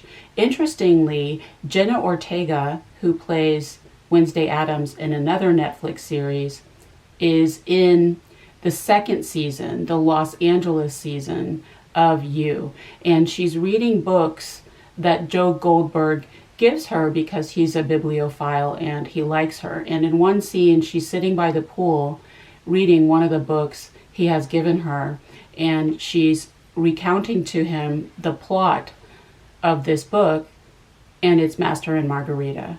My final story is about a movie I like called I Heart Huckabees. The protagonist is a young man named Albert, who's a social justice warrior. He works for a nonprofit, and he has a workplace bully named Brad, played by Jude Law. So Albert seeks help from a husband-wife team who call themselves existentialist investigators. And their methodology consists of a blanket. It's an actual blanket. They keep putting him under this blanket meant to represent the universe. They're trying to teach him unity consciousness. Everything is connected. We are all one. We all come from source and we all return to source. But that's not really working for Albert, so he goes to their competitor, a French woman by the name of Catherine, played by the fabulous Isabelle Huppert.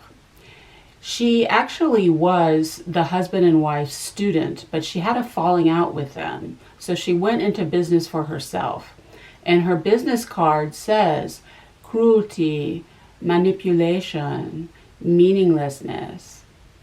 Her philosophy is that there is no meaning, so you might as well do what you want. Life's a bitch and then you die type thing. And I love the fact that she's French. The movie is supposed to be a parody about the difference between existential philosophy and nihilism, but there's a pretty clear spiritual allegory.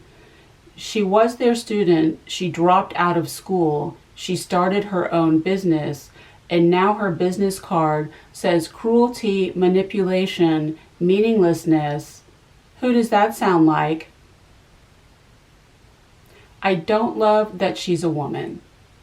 Anyway, at the climax, spoiler alert, the workplace bully Brad suffers a loss and has a public emotional meltdown, which his target, Albert, witnesses. And in that moment, Albert has an epiphany.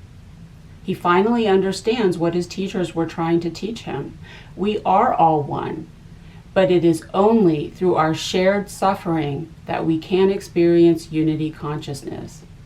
Everyone arrives on the scene, everyone is there, the existentialist detectives and Catherine. And Albert looks at them. He looks at the existentialist detectives and he looks at Catherine. And then he says, wait a minute.